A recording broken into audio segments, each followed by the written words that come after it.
The Amazon rainforest, a vast, seemingly impenetrable wilderness, often imagined as untouched by human hands, a realm of scattered, nomadic tribes. But what if I told you that beneath its dense canopy lie the remnants of sophisticated, sprawling urban centers? For centuries, tales of lost cities, of El Dorado, echoed from the Amazon, dismissed by many as mere fantasy. Early European explorers spoke of large settlements, wide roads, and organized societies, but these accounts were often met with skepticism. The prevailing view was that the Amazon's soil was too poor, its environment too harsh, to support large, sedentary populations. Complex societies, it was thought, simply couldn't have thrived here. This narrative, however, is being dramatically rewritten. Today, we journey deep into the Xingu region of Brazil to uncover the secrets of a remarkable ancient civilization known as Kuhikugu. This isn't a city of gold, but its treasures are far more valuable: knowledge of a lost way of life. The story of Kuhikugu's rediscovery begins not with a daring trek through the jungle, but with keen observation and the accounts of those who lived alongside its echoes, the Kuikuro people, descendants of Kuhikugu's inhabitants. Then came archaeologist Michael Heckenberger. Working closely with the Kuikuro, Heckenberger began to piece together the puzzle, combining oral histories with painstaking archaeological fieldwork in the early 1990s. What they started to uncover was astounding. Not just a single settlement, but a network of interconnected towns and villages, meticulously planned and engineered, flourishing between roughly 500 AD and 1600 AD. Imagine a landscape dotted with plazas, some impressively large, surrounded by residential areas. These weren't haphazard collections of huts. They were organized communities linked by wide, straight roads that cut through the forest. Some of these roads were truly monumental, up to 50 meters wide, oriented with cardinal precision, and stretching for kilometers. They connected major settlements and ceremonial centers, forming a complex regional network. Defensive structures were also key. Moats, some several kilometers long, and palisades encircled settlements, suggesting a need for protection and a sophisticated understanding of territorial boundaries. Kuikugu wasn't just one city, it was an archipelago of urbanism, a cluster of at least 20 towns and villages. Estimates suggest this area could have supported a population of up to 50,000 people, a significant number for any pre-Columbian society. The ingenuity didn't stop at urban planning. The people of Kuikugu were master agriculturalists. They developed a highly fertile soil known as terra preta, or Amazonian dark earth, through centuries of adding charcoal, pottery shards, and organic waste. This terra preta allowed them to overcome the limitations of naturally poor Amazonian soils, sustaining intensive agriculture capable of feeding their large populations. They cultivated crops like manioc, corn, and pequi fruit. They didn't just clear the forest, they managed it.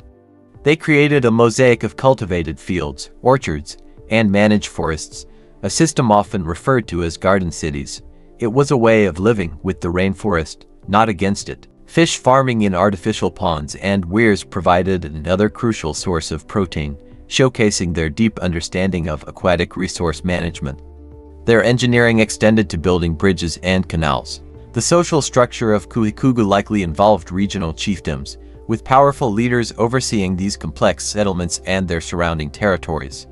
The scale of their public works points to organized labor and hierarchical systems. Evidence of pottery, intricate in design, suggests a rich cultural and artistic life. These artifacts, alongside the layout of their settlements, offer glimpses into their cosmology and societal values. So, what happened to Kuhikugu? Why did these thriving centers eventually vanish, leaving only subtle traces beneath the forest floor, their memory preserved primarily by their descendants? The arrival of Europeans in the Americas brought devastating consequences. Diseases like smallpox and influenza, to which indigenous populations had no immunity, swept through the continent, often far ahead of direct European contact. It's highly probable that these pandemics decimated the population of Kuhikugu, leading to a rapid societal collapse.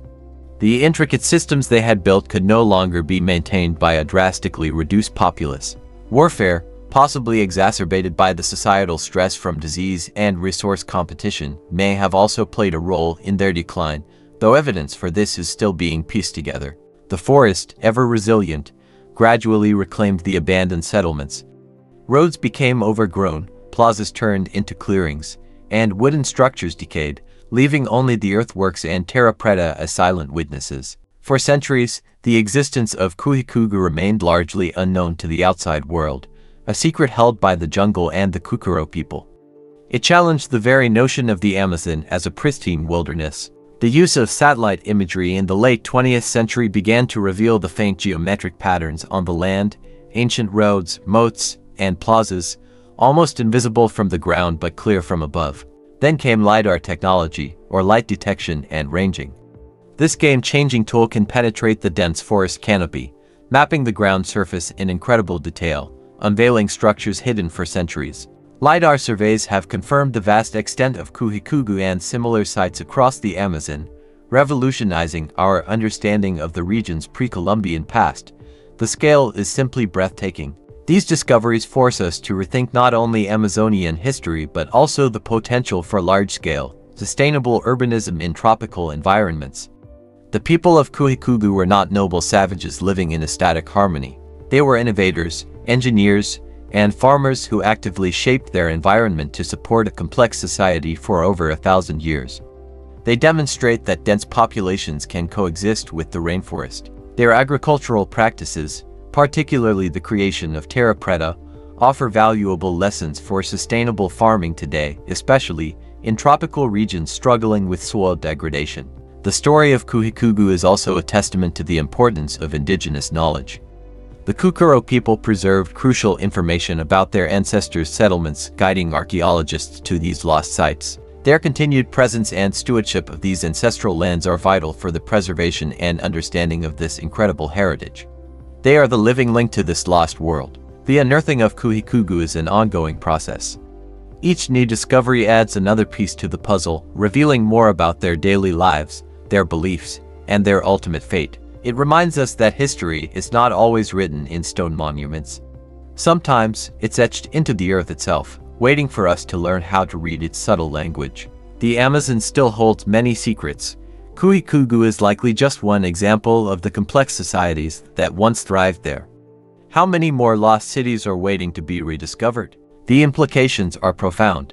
It shows the resilience and adaptability of human societies, but also their vulnerability to external forces like disease and conquest. By studying Kuhikugu, we gain a deeper appreciation for the rich tapestry of human history and the diverse ways in which civilizations have risen and fallen, adapted and innovated. It challenges our assumptions about what constitutes a civilization and where complex societies can flourish. The Amazon was not an empty void, but a vibrant, human-shaped landscape. The legacy of Kuhikugu is not just in its earthen mounds or fertile soils. It's in the understanding that sustainable, large-scale living in the Amazon is possible, and has been achieved before. As we face our own environmental challenges, perhaps these ancient garden cities of the Amazon hold clues for a more sustainable future, a way to live in greater harmony with the natural world. The story of Kuhikugu is a powerful reminder that there is still so much to learn about our planet's past, and that the voices of indigenous peoples are crucial guides in this journey of discovery. Thank you for joining us on this journey to Kuhikugu. What do you think about these incredible lost cities of the Amazon? Let us know in the comments below. Don't forget to like, subscribe, and hit that notification bell for more explorations into our fascinating past.